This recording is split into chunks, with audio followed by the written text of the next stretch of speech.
Happy New Year. Typically, about this time of year, people are making and then breaking their New Year's resolution.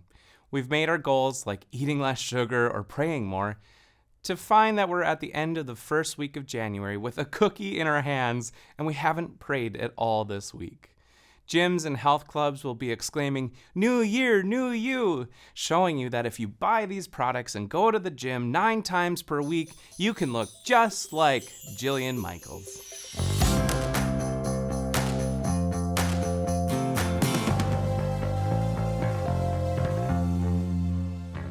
Look, don't get me wrong, there's nothing wrong with goals and dreams and wanting to be the best version of yourself.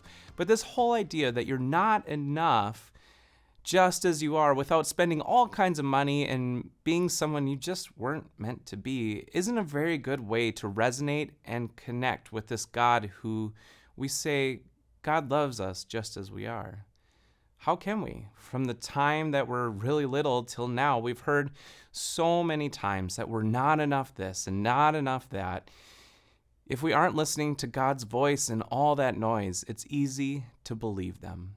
I know I do.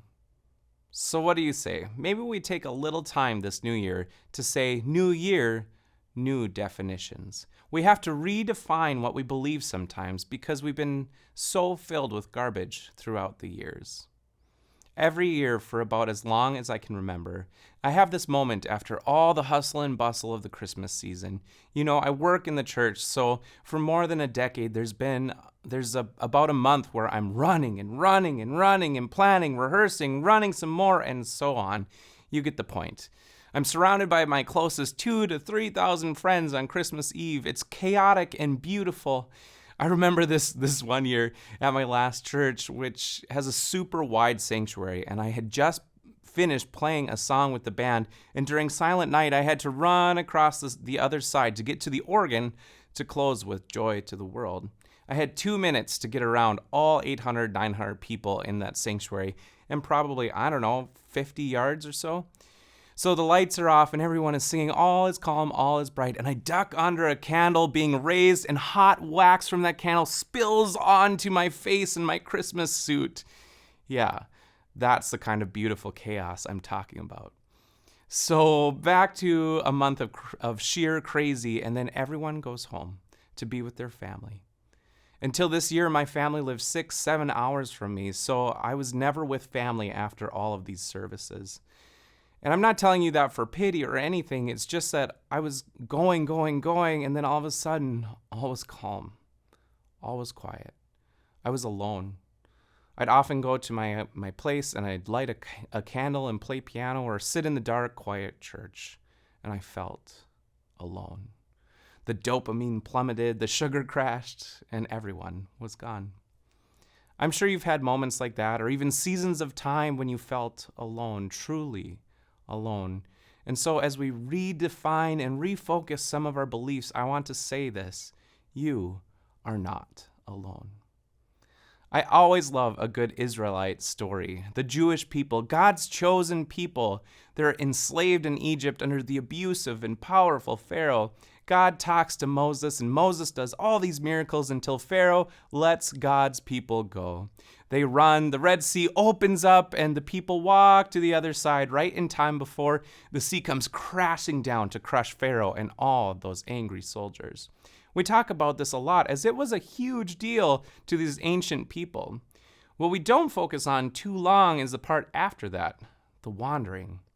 In my Sunday school brain, they get past the Red Sea. The next day, the 10 Commandments come. The next day, the Jericho walls fall, if I remember that even, happens. And then boom, Promised Land, jackpot, bingo, we did it, yay! And then they all lived happily ever after, a fairy tale ending. Wrong.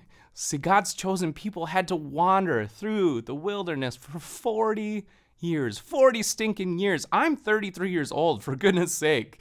And it always baffles me that these people who left Egypt, they didn't even make it. Yeah, you heard me right. It was their children who actually got to step into the Promised Land. Yeah, that's what I call wandering. This is a time where I can imagine these chosen people didn't feel so chosen anymore. In fact, I imagine they felt alone, especially when it came to God. They felt so alone that they made idols or false gods to worship. Why? Because they felt alone and abandoned. But it seems to me, when I look at the story, that God wasn't just with them, but was placing miracles all around them. Look, I don't know the full details. I wasn't there. But the way I understand it is that they would get hungry and then God would send manna, their daily bread, from heaven to eat. And yet they complained. And this is what makes me stop to think. About 15 years ago, I was with a friend and we were walking. You know, often when I'm walking, I'm looking at my feet so I don't trip on something or step on a crack. But this walk, I was looking ahead and around and soaking in all the beauty around me. We came up to where two neighbors' fences made a V where the grass was just around. But in this tiny corner of the fences, there was this tiny lawn gnome. It was so fun. It made my day. See, if I had kept my eyes down, I would have missed out on this fun, intentionally placed lawn gnome. This is how I see the Israelites. They had their heads down looking at the cracks. They missed the literal manna sent from heaven to feed them. They missed that miracle. What else did they miss? What else do we miss? I think God has placed miracles all around us at all times just to show us how much God loves us, just to show us that we are never alone. Just like those ancient Hebrews, we need to look up and see what God is doing in our lives right now, today. God is with us in the mundane and the ordinary, and in our joys and in our sorrows. God is with us when we feel alone and abandoned. I remember that Christmas with the hot wax incident so clearly. It feels like yesterday rather than 8 years ago. I went home to an empty, quiet apartment, feeling alone, feeling sad, feeling empty. I didn't turn the lights on. I just walked to the piano, lit a candle, and I sang Silent Night, Holy Night. See, even though in that moment I felt alone, I knew that I was surrounded by so many blessings. I was fed. I had a family that loved me. I had just celebrated the birth of Jesus, who they called Emmanuel, God with us. So as we journey into this new year, I pray that you feel the presence of Emmanuel, God with us, and can see life with fully open eyes to what God is doing in your life and around you, and that you are reminded with daily blessings that you are not alone. Thanks for joining. God bless.